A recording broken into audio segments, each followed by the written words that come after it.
I do not think you should have sex before marriage. I know that's a provocative take. I think sex is holy. And by the way, it's not just a religious take. I actually think that if you introduce sex into dating, then all of a sudden there's kind of like a dilution of what exactly will be the ultimate physical crescendo of marriage. But I will defend that. I actually think bring back purity, bring back saving yourself for marriage. Okay, but other things is this: you should go on a road trip with the person you're dating. It's very important. So you should find uncomfortable, high pressure travel situations. That's not just like flying first class to Aruba. And you should try to be in places of discomfort intentionally with who you are dating, and you'll find out a lot with that person. Number 3, this is going to sound incredibly sexist. I don't care. If it is a woman that you want to get married to, and she says that she wants to be a traditional wife, see if she's actually up to it. Say, okay, treat me, cook me a meal.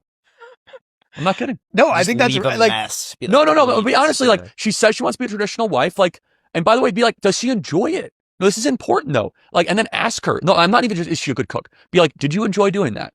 Like, and she like, oh, I loved it. I loved getting the ingredients. I loved looking at the cookbook. I love the recipe. I love thinking about you when I was cooking the food. You're like, okay, this is going to be awesome. Right? Or otherwise she's like, it was a disaster. It was this. I'm like, okay, well then we might have a little bit, and by the way, I'm not saying that every wife has to cook every meal for husband, but honestly, a lot of women out there want to do that. A lot of women want to provide for their man in that way. They want to run the house. They want to shepherd the kids. Going into marriage, though, I'm a big believer in premarital counseling.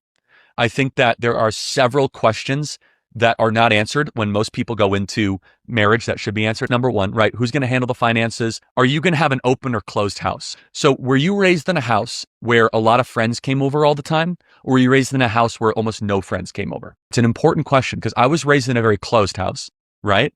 I know people that are raised in open houses and it's destroyed their marriages. You know the type where they're always having people over? Yeah. That was my family, yeah. Okay, so you get that. Yeah. Imagine if you were to marry a closed house person and all of a sudden you were like, hey, we're going to constantly have a stream of people, and you don't talk about that before marriage. All of a sudden you're like, it's total chaos for a closed house person because they're raised in a place where evenings are very quiet. Make sure, this is another important, make sure that you get along with each other, that you really like each other, not just love each other, that you like spending time with that person.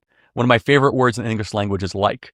It's very unique. Only the English language actually has that. Do you like spending time or do you just love that person? That's because liking is like, hey, can you talk to that person 7 hours uninterrupted on a park bench if you needed to?